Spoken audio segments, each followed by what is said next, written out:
All right, hello and welcome back to the My Sugar Free Journey podcast. I am here today with Nora Gedgaudas, and I always forgot to ask that your last name. It's pronounced No, Gedgaudas. yeah, I was just a Gedgaudas. Yeah, Gedgaudas. I was about to compliment you on your pronunciation. Oh, There I aren't many appreciate. people that get it right, so I'm impressed. Right out of the. If something is even remotely difficult, I always try to ask before the mics go live, and sometimes I forget. No, you So you Nora you Gedgaudas is here, and she's so Nora is someone that I've meant to have on the podcast for a while, and maybe we'll have you back on a little bit later to just talk about your background and all the stuff that you've done over the course of your life. But today we're going to talk about something very specific. There was a study that was done, a meta-analysis of how meat affects health, essentially, and as you might imagine, it when you look at what meat does, it makes people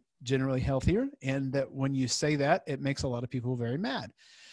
So Nora is here to kind of walk us through the science and what this meta-analysis can tell us, and then maybe tell us a little bit about some of the pushback that's been happening and what the scientific community's response to all of this needs to be. So Nora, welcome to the show. Yeah, well, thank you for having me. It's an honor to be here. I appreciate that. So let's get into your background a little bit. Who are you? What are you all about? Why should people listen to you? All that good stuff. Yeah, so I came on the scene a little over a decade ago now, or about that, with a book called Primal Body, Primal Mind. Right. The subtitle Beyond the Paleo Diet for Total Health and a Longer Life. But my history prior to that was of being involved in clinical work for over 20 years, using a tool called neurofeedback, but, working with people's brains and nervous systems, but also doing basically nutritional consultation, nutritional therapy, either in tandem with that or aside from that, some combination thereof. So, I have a long background of researching this, not just from an armchair perspective or as some sort of triathlete blogger or something like that, right, but somebody who's actually been in the trenches working with human suffering and real human problems, and seeing what works and what doesn't. And the concept of taking an ancestral approach to nutrition was something that struck me in the early 1990s, extremely early 1990s. 91, I guess, is about the time I kind of stumbled upon this way of thinking. And it was sort of like getting gobsmacked with a sack of wet cement between the eyes, and realizing, wait a second, we need to look at what the selective pressures were over 2.6 million years or more of human and hominid evolution, in order to figure out what kinds of foods would have been most readily available to our evolving ancestors, and how that might have shaped our physiological makeup to begin with, and our most fundamental nutritional requirements. And it's popularly promoted that, of course, we evolved from vegan apes and whatever, and right, and then somehow lost our way and became meat eaters. And that's, of course, nonsense. That you don't, any anthropologist and almost any biologist knows, all great apes hunt and kill and eat at least some meat. The only exception to that, although less related to us than, say, chimpanzees, which are definitely meat eaters, are, the exception being herbivorous gorillas, which of course have a brain only about a third of the size that would be expected of a primate their size. So, but other than that, right out of the gate, the moment, the earliest hominin, known hominin, we call her Lucy. She was of a species called Australopithecus afarensis, and she stood up on two legs and stepped out onto the African savanna and began using stone tools to cleave meat and marrow from animal carcasses. And things changed rather rapidly from there. I think the real spike in our evolution in terms of our brain size, which, we call it encephalization, the rapidity with which the human brain grew,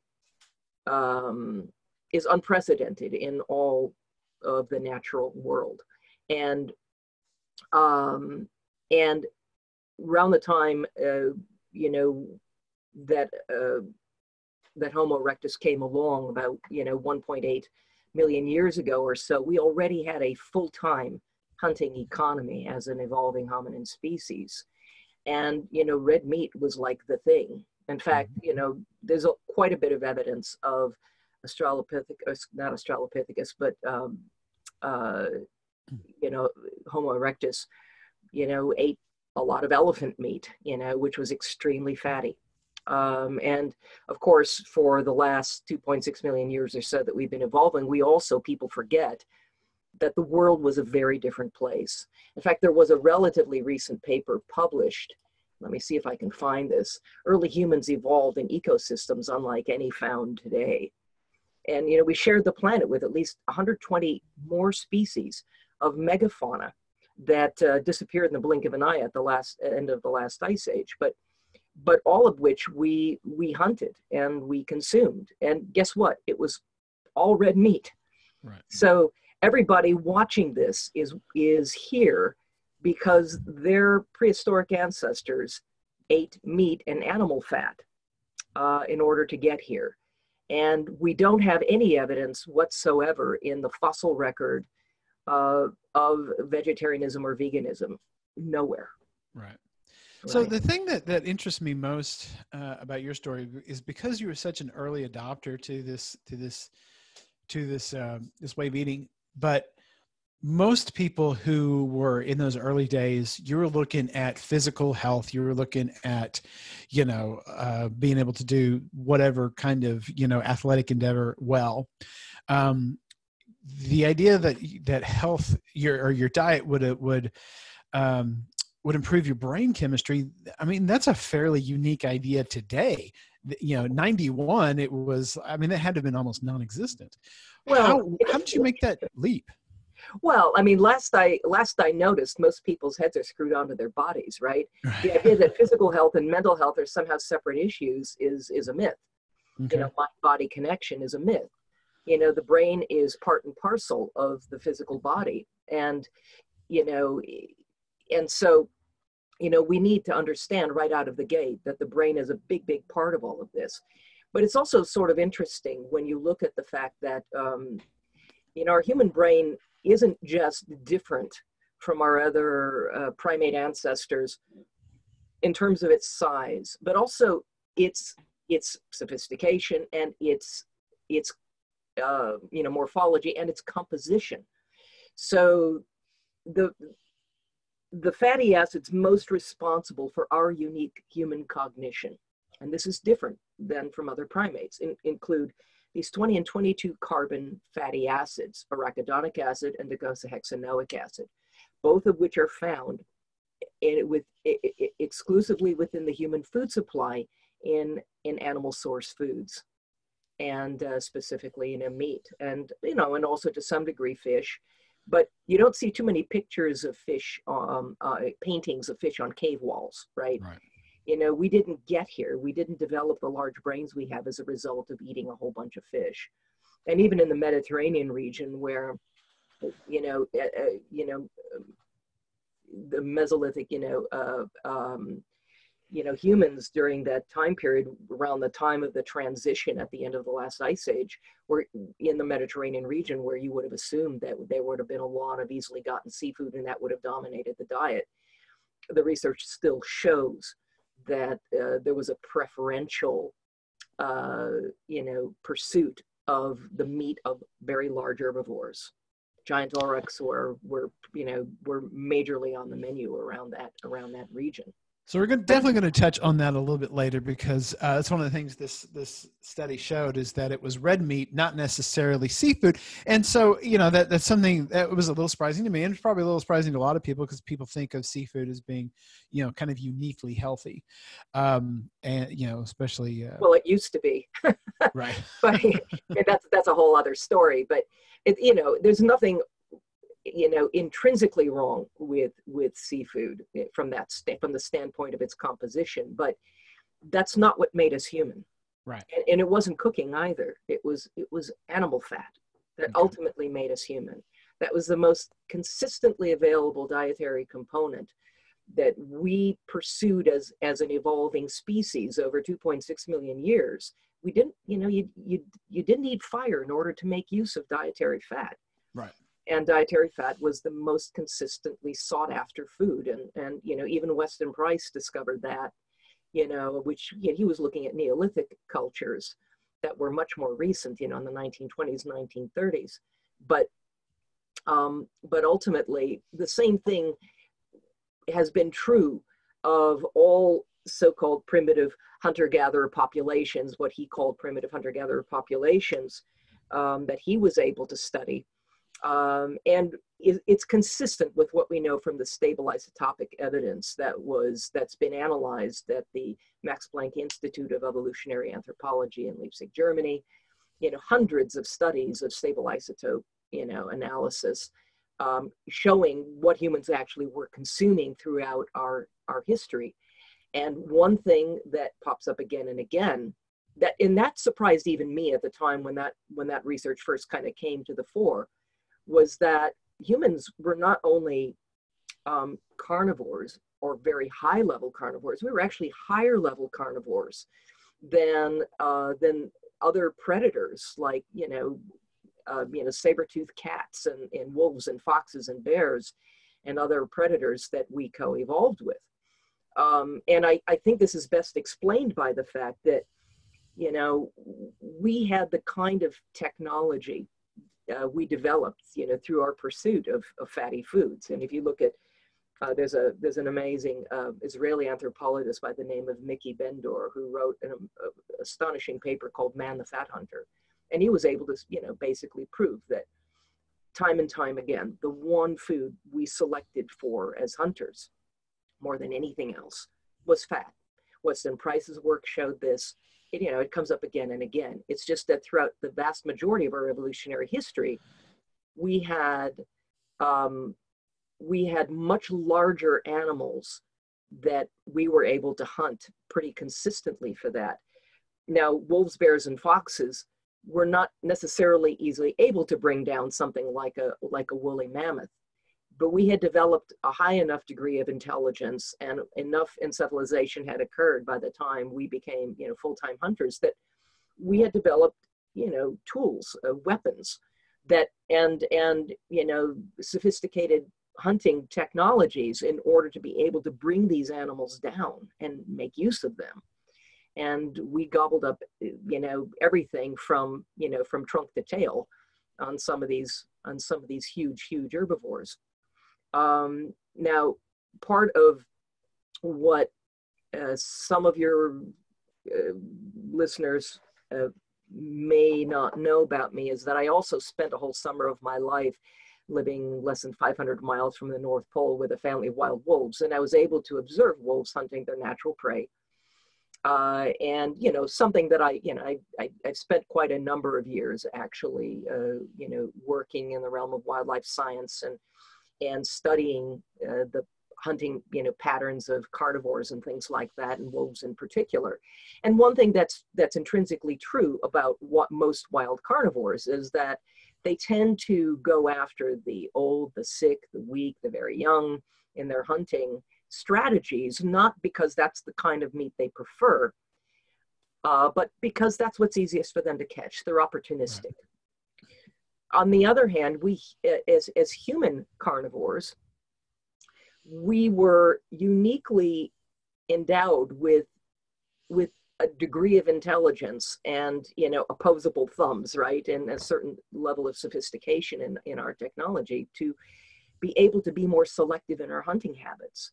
And what we consistently selected for were the fattest, sassiest animals that there were, in spite of the fact that they were harder to catch and much more dangerous to go after. But the payoff was substantially greater for us. Right. Right. And so again, you know, we're all here because our ancestors ate red meat. That's you can't argue that in a rational way. And it doesn't make sense to make an argument that meat is somehow bad for human health when it shaped our physiological makeup in the first place. You know, it shaped the, you know, the fat of these animals, you know, having red meat shaped our brain, you know, our uniquely large and sophisticated human brain. And, you know, the human brain, you know, 25% of the cholesterol in the human body is also in the human brain, and it has to be there. And of course, red meat is a significant source of cholesterol, which is a nutrient, you know. Not the toxic thing that's filling your arteries. Yeah, exactly. Right. You know, the only way red meat is going to clog your arteries is if you inject it into your veins, you know. Right. Otherwise, red meat is something that time and time again, when you look at, you know, when you look at honest, non-industry funded, right, you know, research that looks at the links between cholesterol and heart disease or red meat and heart disease, if anything, it is shown to be protective and not harmful. We know from, you know, meta-analyses and really high quality, you know, studies that, clinically,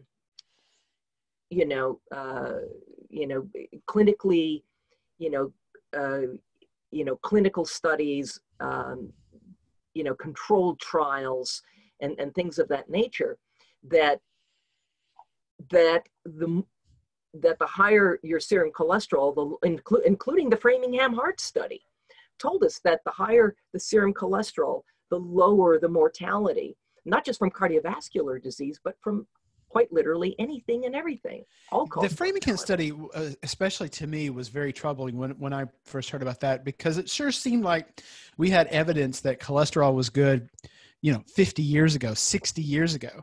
And it was never followed up on. You never saw articles, in your local newspaper about how good cholesterol was. It was just swept under the rug. And I remember feeling very, I want to say, betrayed by kind of the forces that kind of shaped what I felt about diet. They weren't really, they didn't have my best interest at heart when they were making their decisions about what to tell people. No, they didn't. You have to kind of follow the money, right? And you have to follow the fact that statin medications are a multi-billion-dollar business. Yeah. And the idea that, look, I mean, I can go on a momentary rant about cholesterol, but go right ahead. Every cell in the human body has a means of manufacturing its own supply of cholesterol. Cholesterol functions as an antioxidant in the body, and yes, there's peer-reviewed research to support that. It is something that is actually, it is protective against free radical activity, protective against inflammation. As a matter of fact, it's also known as an acute phase reactant, which tends to increase in the face of inflammatory processes and things like that as a protective measure. And it's also your body's version of duct tape. It goes around patching up lesions and doing things of that nature, in addition to the fact that it forms it forms a very important part of virtually every cellular membrane in your body, improving the structure and integrity and also the capacity for your cells to communicate with each other. It is necessary for the creation of what do you call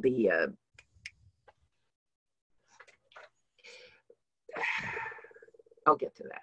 Okay. Anyway, the ways it basically improves cellular communication. So, okay. But getting rid of cholesterol, or blaming cholesterol for any human health problems is a little bit like blaming the firemen that come to put out the fire, and then blaming them, and trying to get rid of them as a result of that, blaming them for it and then trying to get rid of them. There's an association perhaps, but not causation. And if cholesterol levels are increased, and those, what high cholesterol is considered, is not based on anything scientific. It's not based on anything standardized at all. It's really was a randomly and arbitrarily selected number, in an effort to increase the number of people they could rope into getting medicated. Yeah. But there was really no substantive science behind any of the guidelines that are used to direct, the writing of prescriptions for statin drugs. And they're even looking to lower the cholesterol numbers now in order to get more and more people roped into all of that. But, the fact is that, cholesterol is needed in the body, and it's needed particularly in the brain. The highest concentrations of cholesterol in the human body actually exist within the human brain, and it gosh darn well better be there if you want to have normal, healthy cognitive functioning. Right. So we've always consumed it. Your body has all kinds of feedback loops that will regulate its production. And the surest way to screw that up is by cutting out cholesterol. And then that upregulates an enzyme in the liver called HMG-CoA reductase, which then rapidly increases the synthesis of cholesterol, notably from carbohydrates in the diet, because it's seen as a crisis. Right. The other thing, of course, cholesterol is an essential substrate for the formation of all your steroidal hormones, including your stress hormones, your sex hormones, all of these steroidal hormones that are so critical for our health and well-being. And it's your body, it's very expensive for your body to manufacture cholesterol, even though every cell can do it and will probably manufacture up to a couple thousand milligrams a day. But it takes a lot of burden off of your body's energy systems and everything else, your metabolic system, in order, if you just simply consume it, which we're very well. I think that's a point that doesn't get out, because that's one of the things when you're talking to a vegan or someone, they'll be like, they'll say about cholesterol pretty much the same things that we say about glucose, which is your body has a way to make it, so why consume it? And I think that is a point that needs to come out a little bit more. It's expensive to, energetically and metabolically to try to produce it. Right. And so, we're designed really to get it from the foods that we consume. One of the things that is a true hallmark of all animal species is the presence of cholesterol.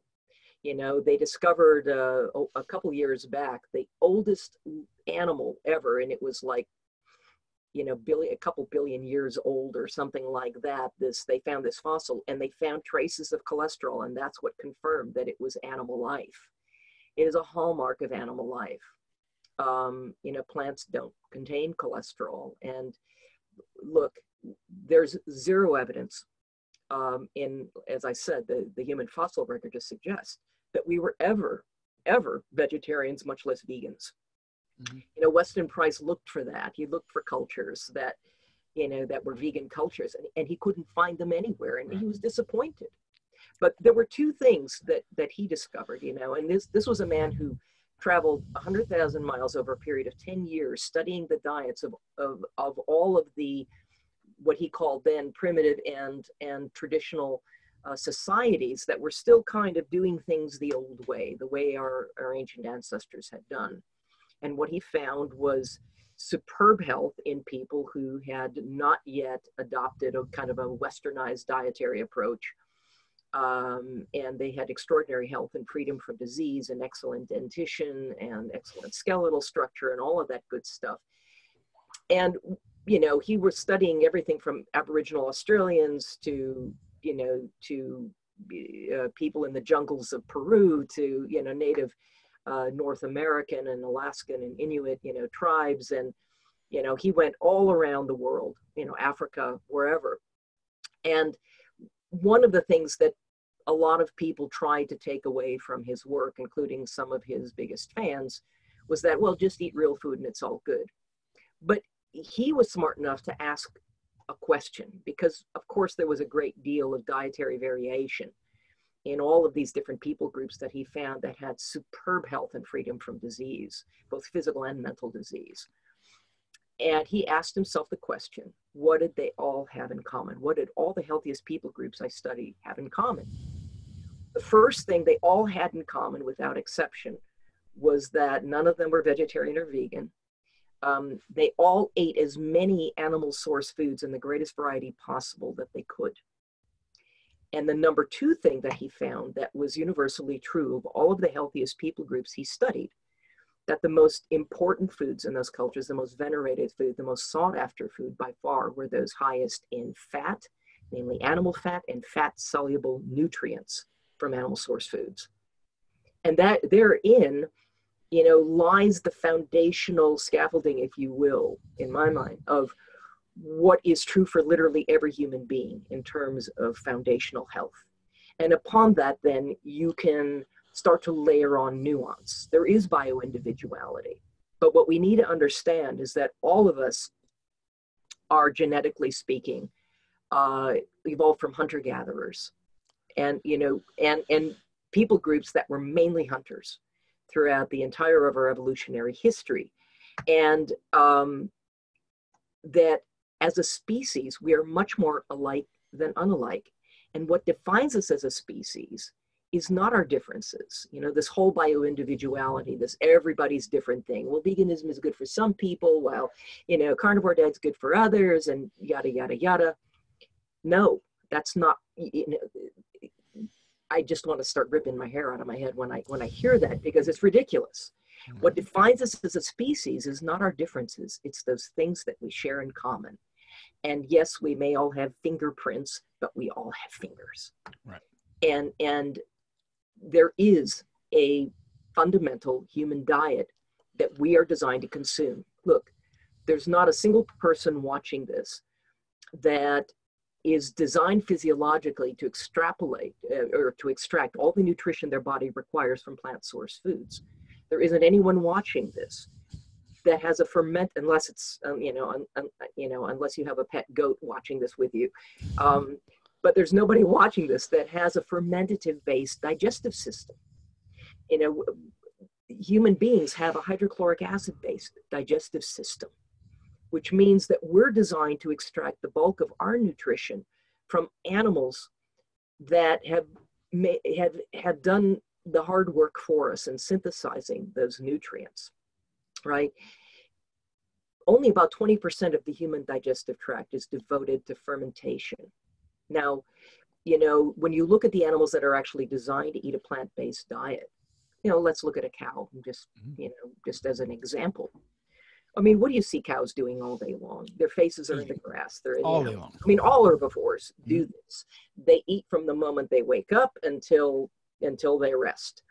And and they are physiologically ideally designed for making the most from a plant-sourced diet.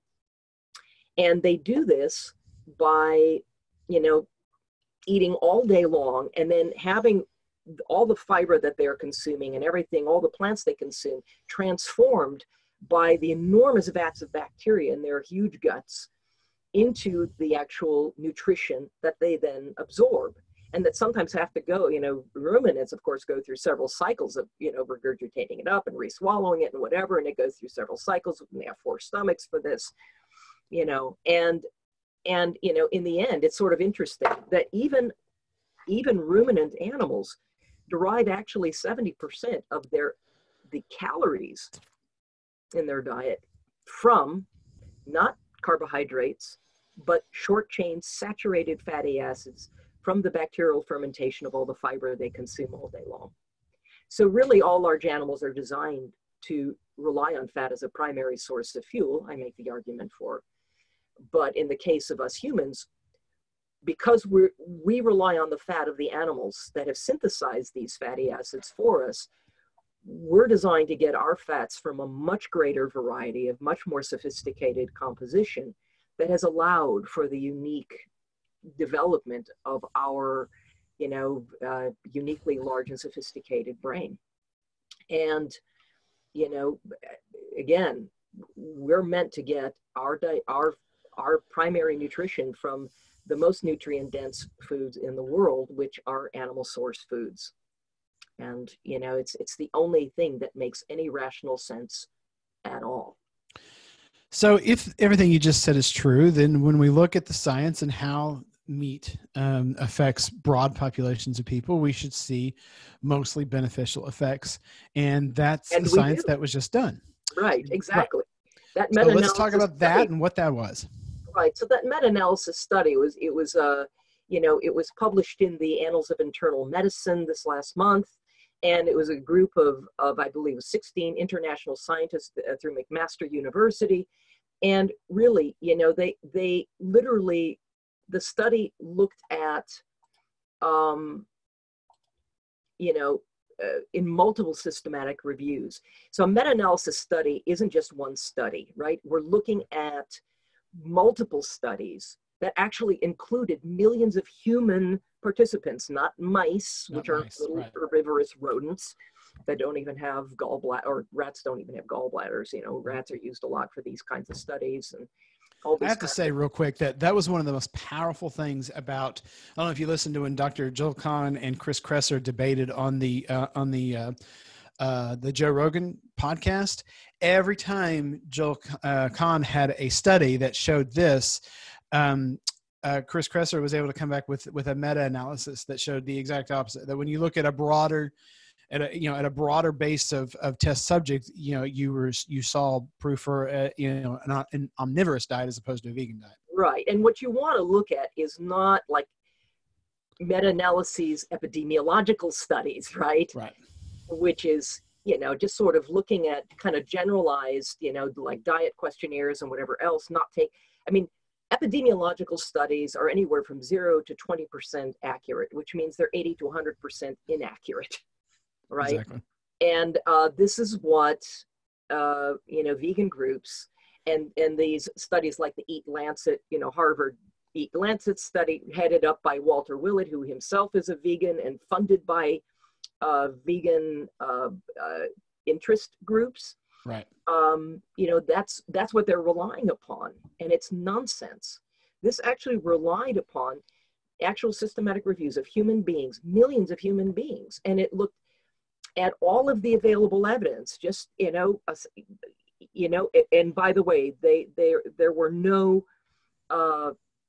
major conflicts of interest at all in the formation. So it wasn't like, I know there are all these stories like, oh, the beef industry funded it. Right. Look, I wish the beef industry would fund more things, honestly. Yeah. I mean, you know, I mean, so 97% of the meat industry is, you know, I'm not a fan of 97% of it because it's all CAFO operations and right. feedlot meat.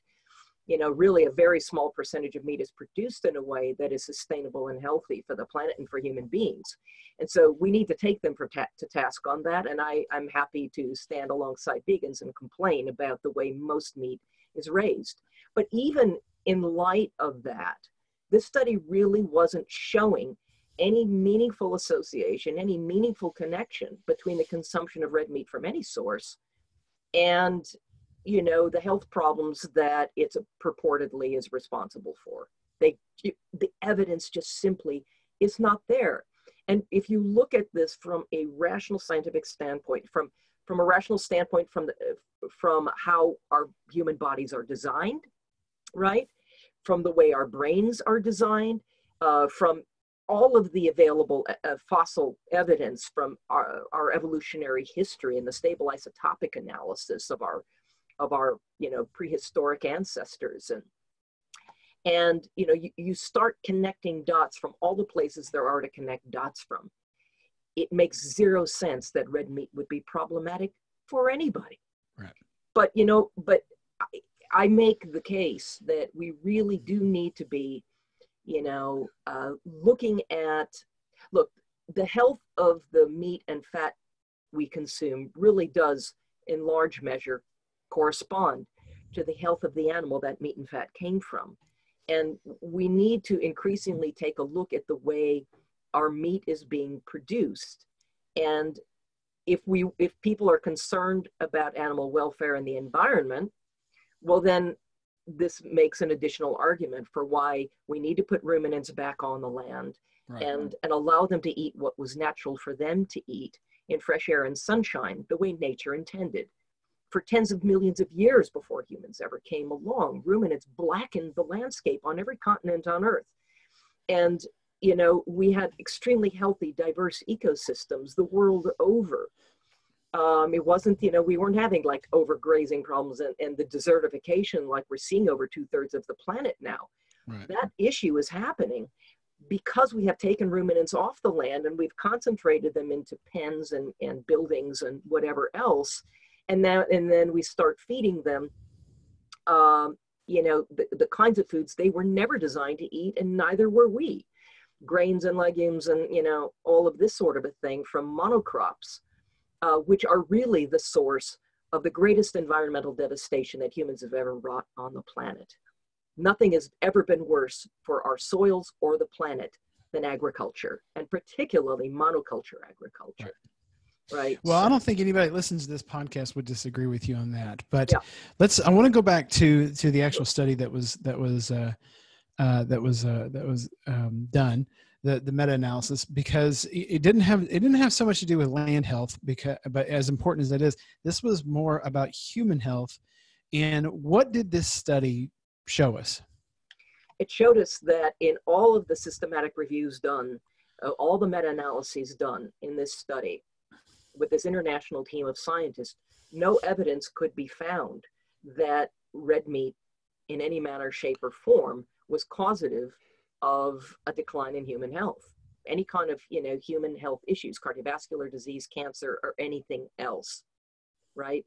And, you know, the thing we need to understand are all of the vested interests, you know, industries and religious interests. If you want to get religious interest is the odd one, because that always comes up, and it's the strangest part of the story. It is a very, very weird, you know, part of the story.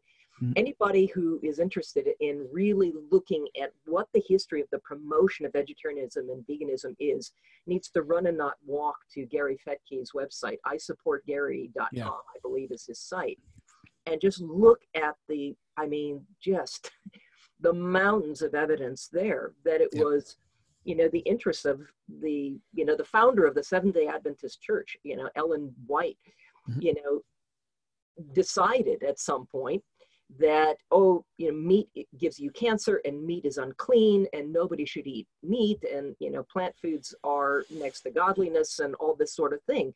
Mm-hmm. And she made these claims not based upon any kind of science or anything else, not even epidemiological studies, but based on visions that she had, that she claimed to have. I wouldn't even say that she claimed to have. And she had, you know, connections to Harvey Kellogg and, you know, to the creation of the food industry and the use of cereal grains as a way of, you know, taking the place of meat in the human diet. And if anyone is interested, Vinnie Torderich's a documentary, Fat, a documentary, also goes over this. Obviously not in as much detail as isupportgary.com, but it's in there, and you might be interested in that as well. Yeah, it's oops, excuse me. So it's a you know, it's a very weird and wild tale. Right. Now, I did a talk at Montana State University back in 2018 called Navigating the Matrix. And it was all about, well, in part anyway, the ties of industry to the formation of our dietary guidelines and everything else. Now, at the time, I didn't even bring up the whole religious issue.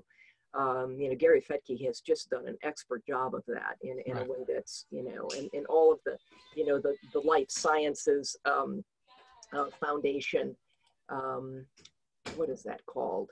Lifestyle medicine. The whole lifestyle medicine thing, which is international now. And the thing you need to understand about these Seventh-day Adventists is that it's not just that they are promoting don't eat meat, but they also have within their belief structure that they need to be exercising medical evangelism, that they have to spread this all throughout the world. And they've managed to squeeze their way into the educational system.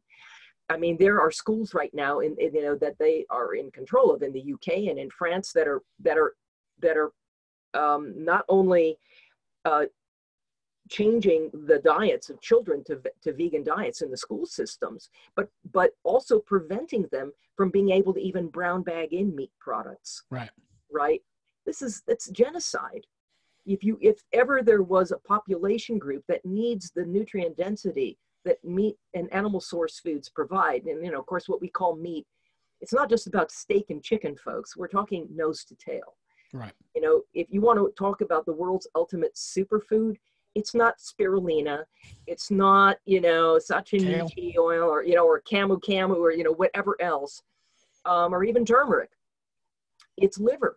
Mm-hmm. I mean, gram for gram, the most nutrient dense and rich in nutrients that human beings absolutely require for optimal health. There's nothing that can hold a candle. There's even 4 times more vitamin C in 100 grams of liver than there is in an apple. So, liver is like it, but, also all the other organ meats and bone marrow and all of the things that we're designed to consume. And kids have these rapidly developing brains, and these 20 and 22 carbon fats that they, that their brains absolutely need in order to develop normally, they're being deprived of by being forced to eat like a cow, right? Look, and I have a meme floating around there, out there somewhere, and I've stated a number of times in a number of ways that, look, if you want to be treated like livestock, then eat like livestock, because that's really what this is all about. I can't think of a single transnational corporate interest, frankly, that wouldn't be heavily invested in every man, woman, and child relying on a carbohydrate-based diet as a primary source of food, because it's incredibly cheap and easy to produce. It's almost immeasurably profitable. There's no way you can make a 5,000% profit on a grass-fed steak like you can a box of cereal. Right. And it basically keeps whoever is eating that way more or less perpetually hungry. So, right. What's not to love if you're Monsanto or if you're food industry, which is all, carbohydrate-based stuff. Or, if you are, part of the biotech industry that's creating genetically modified foods. And of course, they're trying to infiltrate meat eaters too by talking about, getting rid of ruminant animals on the land, bad ruminant animals, and let's grow it in a petri dish for sale for human food. No, thank you. In insect-based meats. I don't want to live in that world. I don't know about you, but the whole motivation is not to produce a cleaner and more nutritious food. Look, muscle meat is not necessarily the most, the best we can do. It's a source of protein, but the nutrition that is in meat is largely dependent on what that animal consumed throughout its life, right? And the fats that it produced as part of the meat is part of that profile. If you're talking about lab-grown meat, you're talking about something that's probably devoid of the fatty acid profile of the meat that we're designed to consume. Yeah. And, you're also talking about something that, of course, is designed to be patented. I mean, it's all about profits, folks. Yeah. Bill Gates right now is owns the distribution rights for veggie burgers, in the United States. And, it's his goal to turn everything, to turn us all into plant-based diet people. And he controls a tremendous amount of what is publicized through mainstream media and, in education and even academia. He's basically bought the Cochrane collaboration now. So he's doing what he can to control the narrative because his profits are dependent on that. And then we have, of course, the biotech industry who produces GMOs. And we have the phosphate mining industry creating all the artificial fertilizers being spread on agricultural lands, in addition to a sort of interesting waste product called fluorosilicic acid, which gets dubbed fluoride and gets dumped with, from bags that have skulls and crossbones on them by guys wearing hazmat suits into our municipal water supplies. Yep. To no ostensible benefit and to considerable ostensible harm, including harm in our IQ levels and everything else. And, then we have, I mean, you've got, the weight loss industry and, like Jenny Craig and undertakers, of course, are doing pretty well too with all of this, in addition to pharmaceutical interests treating unnecessary metabolic diseases from carbohydrate-based diets. Blood sugar medications alone are a more than $137 billion a year business, and, other aspects of the medical industry that also profits from all of this. And so, and then layer on top of that, the interest of a very weird religion that right now, has trillions of dollars behind it. The amount of money they spend on evangelism really put me back on my heels. I mean, the number one group that evangelizes is the Catholic Church, and you're not touching them. But number two is the Seventh-day Adventist Church. I know, and they're only like 113 years old. Yeah. I mean, that's crazy. That's a massive amount of money. And I never would have guessed it, honestly. I don't know. I don't personally know any Seventh-day Adventists. I pass by a Seventh-day Adventist church every day, but I couldn't tell you what goes on in there. And, I don't think I want to know either. But. Honestly, the only thing that I know about them until all this happened was that they worship on Saturday. That is the only, I thought that was the only differentiating factor between a Seventh-day Adventist and like a Baptist. I knew that they have an official doctrine of veganism, although there isn't even necessarily a majority of them that are vegan, but they do have that medical evangelistic, mandate as part of their doctrine that you have to go out and promote this. The money that goes into promoting it is insane. They own Loma Linda University. I mean, they're controlling so many educational institutions, and now they're infiltrating academia. Yep. And we all need to look. You just sort of need to follow the money, and think in terms of what is logical and rational, not just from the standpoint of a study like this one. But, and this is a really good study. I mean, it is an unusually good study. It's hard to find good studies anymore. So the next thing I want to talk about, oh, sorry, go ahead. Yeah, go, well, yeah. I was going to say, the next thing I want to talk about is the scientific community's response to that. But before we get on that, I just want to give you a second to talk about the fact that all of these improvements in people's health was from red meat, not necessarily from chicken or pork or fish or whatever. Right. No, it's true. Yeah. And, again, we have to look logically at the fact that, that red meat is what we consumed the most of during our evolutionary history. 2.6 million years worth of it, and I mean, lots and lots and lots of it. So it would not make sense, any kind of rational sense at all, to blame red meat for health problems. Now, I am not a fan of processed meats. And I think that if you looked at, I think we need to look in terms of the quality of our food supply and the quality of the sourcing that our meat comes from. If we want to have, any hope of quality health, much less optimized health at all. And unfortunately, this study wasn't really looking at that. But, even so. So this major meta-analysis was done. It was released. It was published. What happened within the scientific community as a result of this? Well, what went on within the orthodoxy of the scientific community, which of course is a very, very different thing from actual science. Right. I mean, so much of what gets purported to be unquestioned science, the science is settled or, whatever else, that's an oxymoron, right? Right. This is the same thing that got Galileo into hot water. They told him the science is settled and, everybody knows that the, sun revolves around the earth and all of that. And, he spent the rest of his life in thumbscrews, as a result of questioning that orthodoxy. And we have, good scientists and good researchers today, like Tim Noakes and Gary Fettke, undergoing similar tribunals by the forces of orthodoxy in so-called science.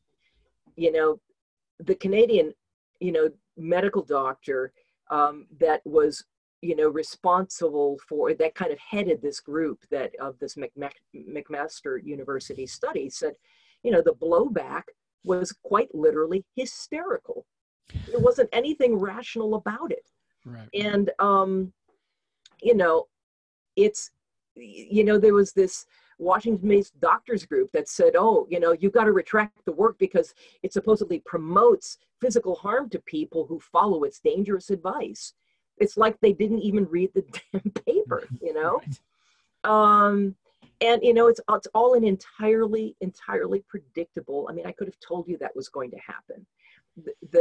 You know, the response to this, or rather the knee-jerk reaction to this from the bought and paid for, you know, quarters of scientific orthodoxy was, you know, it was knee-jerk, and it was totally predictable, because it refuted everything that these, you know, that they had been trying to say. And frankly, even prior to this study, there was not one quality meta-analysis study ever done that showed any association whatsoever between, you know, between red meat and poor health. And you know, in addition to that, you know, no meta-analysis, no randomized control study evidence against the consumption of red meat. These are the gold standards, right, of study types designed to get to the bottom of things. Absolutely no evidence at all. And you know, yeah. So anyway, you know, Seventh-day Adventists, they actually publish their own journals.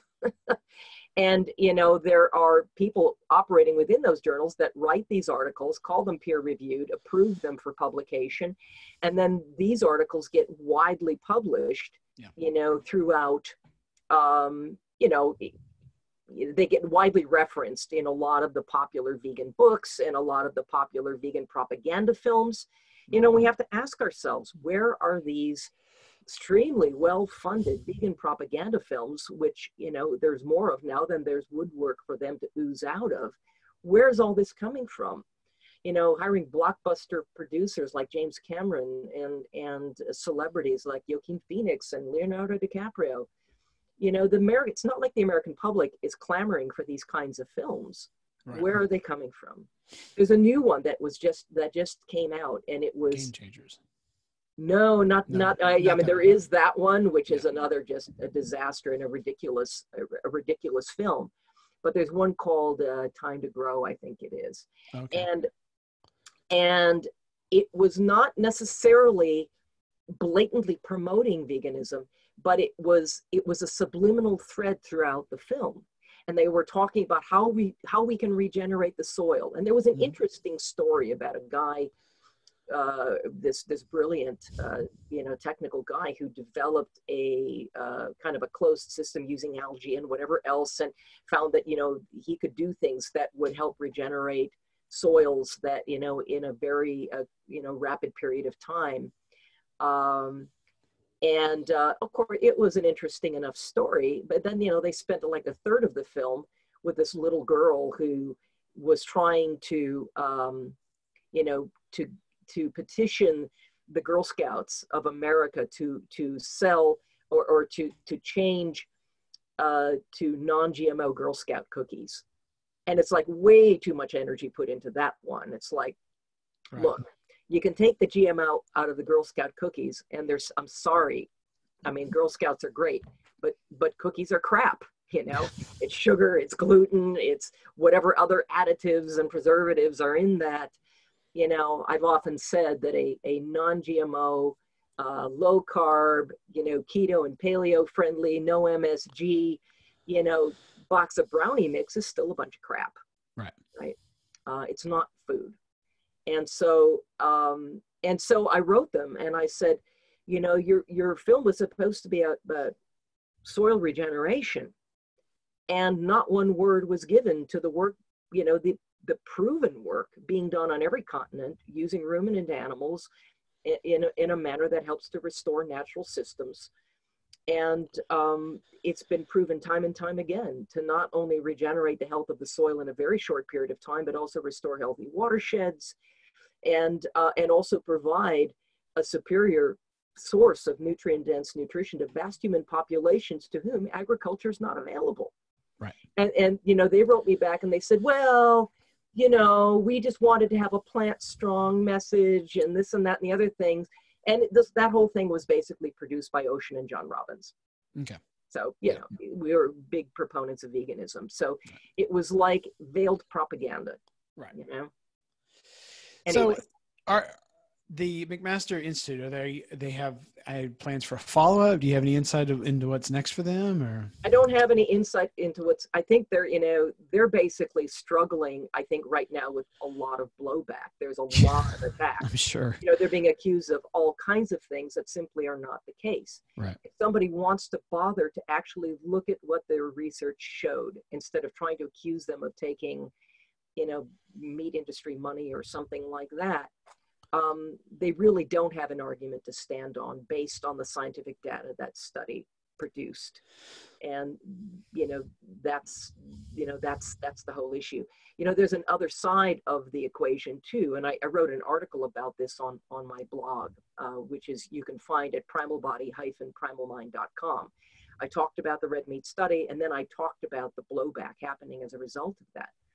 But nobody seems to be talking about, and you know, Gordon Guyette, who was the lead researcher in the McMaster study, said, why isn't anybody looking at the concerns about the downside of reducing meat in the diet? What are we not getting? Right. I can tell you that there are a wide variety of nutrients in animal source foods and fats that cannot be gotten any other way dietarily from any plant-based food out there. And these are things like the critical fat-soluble nutrients, true vitamin A, retinol, which you cannot get from just eating a bunch of carrots. I'm sorry. There are people that can't do it at all, and the people that can do it very poorly. It takes anywhere from 6 to 20 units of beta carotene to form a single unit of vitamin A. And it's always the B12 that, like, oh, I'm taking, you know, I'm on a vegan diet, but I'm taking a B12, and no one ever talks about retinol or choline or. I wrote a 50-page article paper basically on vitamin A all by itself, true vitamin A, which you can also find on my blog. Just put it in the search bar. It'll blow your mind. Just how important vitamin A is and how little of it we actually get in our diets. Yeah. And it's only found in foods of animal origin only. Liver being the best available source. And vitamin K2, MK4.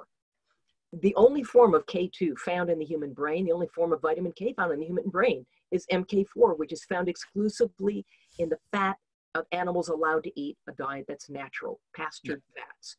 All of the popularized bacterial-based MK7 forms of K2, the reason it's so popular is that these things are synthesized, this supplement is synthesized from mutant and genetically modified bacteria that can be patented. Right. And so the human human body doesn't recognize it. It doesn't know what to do with it. Oh, there are higher blood concentrations, only because the body doesn't absorb it. It doesn't absorb it well, it doesn't know what to do.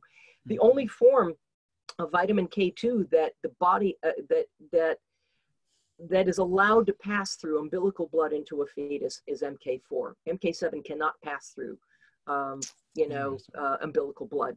And then we have vitamin D3, which is found as a pre-existing nutrient exclusively in the fat of pastured animals.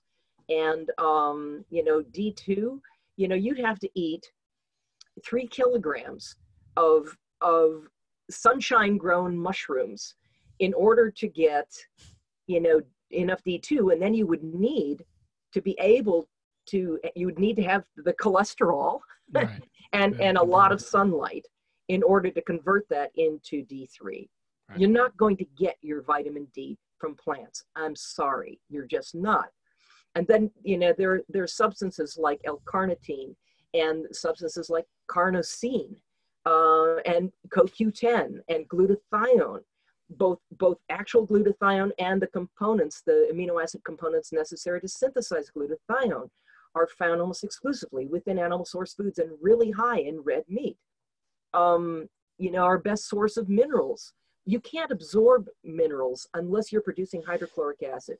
I don't care how much zinc there is in a pumpkin seed, that unless you're consuming that pumpkin seed with a serving of red meat or some complete source protein that's going to stimulate the production of hydrochloric acid, you will never ionize that zinc in a way that your body can actually use, you know. So, and a lot of the plant foods contain forms of fiber and anti-nutrients like phytates and the stuff that's found in oxalates oxalates, yes, okay. oxalates and things like that that actually bind minerals, Right. and make them unavailable and can literally deplete minerals from your body. So what about not eating any plants at all? We've got this movement of people going to a carnivorous diet, or it's right. Just solely... And the carnivore diet, believe it or not, I'm not the biggest fan of the carnivore diet. Okay. Because it tends to be, now it isn't in all cases, but it tends to be a high protein diet. And there is at least one proponent of the carnivore diet that is advocating for high fat. But the problem with high protein is that, you know, particularly in the world that we live in today, is that with all of the mutagenic influence, all the toxic soup that we live in, right. You know, if you live long enough to reach, you know, the end of your healthy reproductive age, and now you're middle-aged and you're moving, you know, past that, the one thing that protein does, that concentrated, or, you know, that protein in general does, not just meat, but protein in general, when we exceed the amount of protein that we require, a couple of different things happen. Number one, a significant percentage of that is converted to sugar and used the same way, anywhere from 36 to 58%. It also is more likely to stimulate the release of insulin, which is not a blood sugar hormone. It's about taking excess nutrients and putting those into storage. Right. Oh, for crying out loud, okay. It's a catchy tune, but sorry about that. But it also, it activates a metabolic pathway we've only come to some understanding of in recent years, you know, in the last decade or so, and that's mTOR, mammalian target of rapamycin. And when we consume protein in excess of what we need for our own maintenance and repair, it upregulates that metabolic pathway, which stimulates the proliferation of new cells. Now, you know, if you've reached, you know, you're past middle age and you've been exposed to a lot of toxic stuff, right. Which, you know, it's in our air, water, food supply. We're surrounded by EMF. We're surrounded by radiation contamination, a lot of invisible threats to our health. A lot of estrogen, and a whole heck of a lot of estrogen. Correct. Yeah. You know, estrogen is a growth factor, isn't it? What you're doing is you're creating an impetus for the development of cancer and the proliferation of cancer.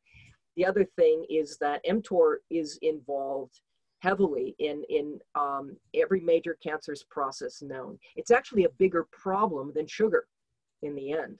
That excessive protein generates the growth factors that are necessary for the growth and metastasis of cancer cells, right? And the proliferation of cancer cells, which is ultimately how cancer kills us. Right. So I'm not saying don't eat meat. I think we absolutely require the nutrients and the quality protein that things like red meat provide us with. It's important that we get an adequate amount of that in our diets, but it's also important that we don't meaningfully exceed that. Okay.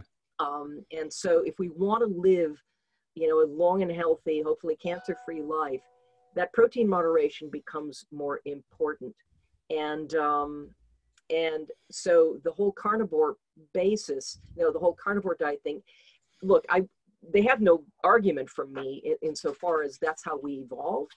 Yeah. But just because our ancestors did something is not necessarily good enough reason for me to want to do exactly the same thing. I think, you know, that to look at the way the selective pressures that shaped us, the kinds of foods that would have been most consistent and available to us as an evolving species, to me is the only rational starting place. Right. But then I wrap into that human longevity research, right? And, you know, the modern science that our prehistoric ancestors did not have, we have that advantage today that they didn't. And we need it because of what we've created for ourselves, which is a uniquely challenging and toxic modern world, which we also have to take into account when we're trying to figure out what constitutes an optimally healthy human diet, right? Correct. And to me, you have to take all of those things into account, which is what I do in the kind of fairly unique approach that I take to diet and health that I've written about in Primal Body, Primal Mind, and Primal Fat Burner in particular, and that I talk about in all of my lectures. And I'm now calling the approach that I take to things, which is highly specific, a primalgenic approach. I'm trying to kind of divest myself a little bit from the paleo kind of thing and the keto thing, which has become so heavily commercialized. Yeah. It's come to mean something different to everyone claiming to practice it, and it's been so heavily co-opted by industry that these things are now starting to, deserve to be called a fad. I'm very foundational and very functional in my thinking. I'm very purist in my approach to this. I do believe in connecting a lot of different dots, and not just dots from one or two cherry picked studies or something, but in really looking at all of the available evidence to extrapolate what is the truth, what optimizes human health, and what's more likely to compromise it. Now, the last part of this is that I don't believe, well, there's never been a scientifically established human dietary requirement for carbohydrates in any manner, shape, or form, including fiber. There just isn't.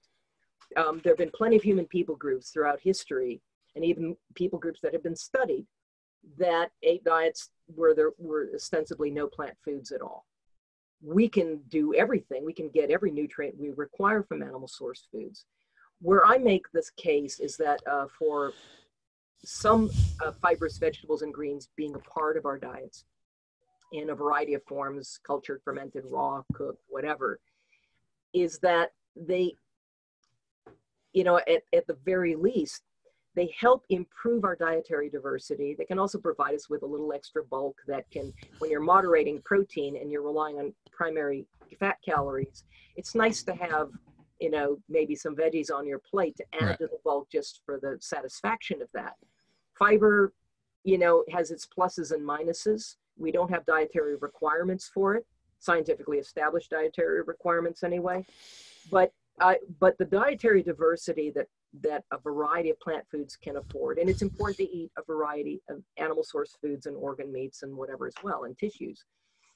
But that helps to improve our gut microbial diversity, which is our internal wildlife are under the greatest duress they've ever been under. And the greatest way to improve oral tolerance and to prevent the development of food sensitivity issues and to improve the health of not just your microbial diversity, but your immune health, other than including those fat-soluble nutrients we were talking about, is to improve your gut microbial diversity. And the greatest way to do that is to increase your dietary diversity. Okay. And plant source foods provide a viable means of doing that. Okay. Well, I appreciate that. And if you can maybe tell my listeners, you already mentioned your website, but tell my listeners again, your website, your social media handles, where they can get in touch with you if they want to contact you about, using your services, all that good stuff. Yeah. So, my primary blog is found at primalbody-primalmind.com. There are a lot of other resources and a lot of other information. And I used to have a radio show, and that, there are free podcasts to listen to there, etc. I also have my website, primalcourses.com. I teach an extended certification course, as well as I'm about to release a program that was probably the most requested program I've ever, worked to put together. And it's called the Primalgenic Plan, which is a 3-week meal-by-meal total health transformation program, basically designed to handhold people through adopting an uncompromising and health-promoting diet based on the things that I've written about.